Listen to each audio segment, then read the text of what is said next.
मुझे भी देविका जैसी बहू मिली होती तो मुझे ये दिन ना देखना पड़ता। पीछे से कुमुद की चारों बहुओं ने आकर सरिता का हौसला बढ़ाया और कहा कि हम सब उसके साथ हैं, उसे छुड़ाकर ले आएंगे। वहीं दूसरी तरफ कुमुद को देविका के साथ अब तक किए गए बुरे बर्ताव पर बहुत अफसोस हो रहा था। उसके इतना परेशान करने के बाद भी देविका ने उफ तक नहीं की, यहां तक कि कभी उसे पलटकर जवाब भी नहीं दिया। वहीं तनु ने अपनी सास को छोटी सी बात पर जेल में डलवा दिया। कुमुद को अपने ऊपर ही गुस्सा आ रहा था। उसे एहसास हो चुका था कि उसने अभी तक जो किया वो बहुत ही गलत था।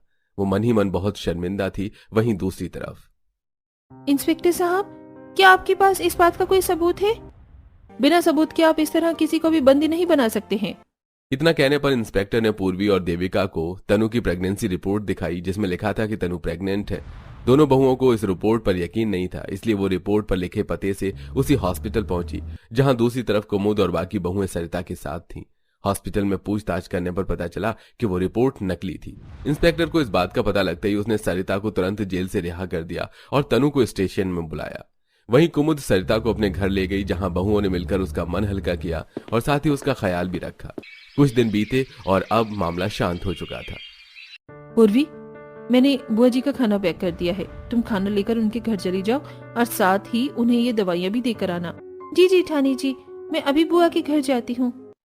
सरिता के घर लौटने पर बहुएं उसका खाना पीना सब संभाल रही थी, क्योंकि तनु को अरेस्ट कर लिया गया था तो घर में सरिता का ख्याल रखने वाला अब कोई नहीं था।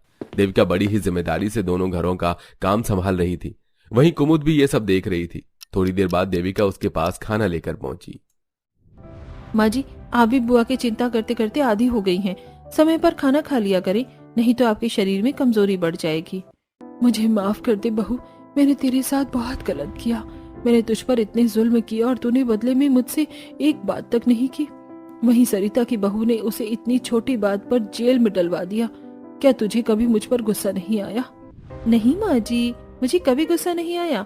मैं तो सिर्फ उस पल का इंतजार कर रही हूँ कि कब आप मुझे अपनी बहू के रूप में स्वीकार करें।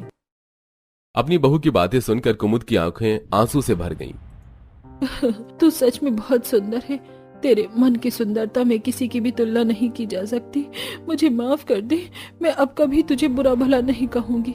आज से मैं तुझे अपने घर की एक सम्मानित बहू मानती हूँ और मैं तुम्हें सबको एक जैसा ही प्यार दूंगी। उसके बाद कुमुद ने देविका को अपने गले से लगाया। देविका की आंखों में भी आंसू थे। इस पल ने ज्यादा खुशी उसने कभी महसूस नहीं की थी। पीछे से चारों देवरानियां भी ये सब देख रही थी। वो भी वहां पहुंची और उन्होंने भी अपनी जेठानी और सास को पीछे से गले लगाया। आज मुझे अपने पूरे परिवार का साथ मिला है। आज मैं बहुत खुश हूँ। अब से कुमुद अपनी सारी बहुओं को एक सामान्य प्यार और इज्जत देती।